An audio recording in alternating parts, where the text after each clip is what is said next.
రా హనుమ పద్మ, మీకు పెళ్ళి రోజు శుభాకాంక్షలు. Happy wedding anniversary. చూడండి, మీరు అక్కడ ఉన్నా మేము ఇక్కడ నుండి చేసుకుంటాం. పట్టుకో నేను కట్ చేస్తా. ఇంకా కలకది, ఇంకా పెట్టు.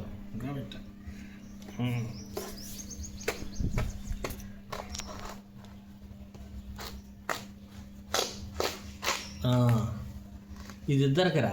ఇదిగో happy wedding anniversary Padma, happy wedding anniversary Hanuma. Thank you, bye.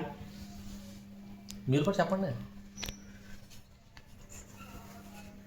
Happy wedding anniversary Padma, Hanuma. Teja నువ్వు కూడా చెప్పరా, అక్కని చెప్పు. Happy wedding anniversary. Thank you. చిన్న పిన్ని. సరే.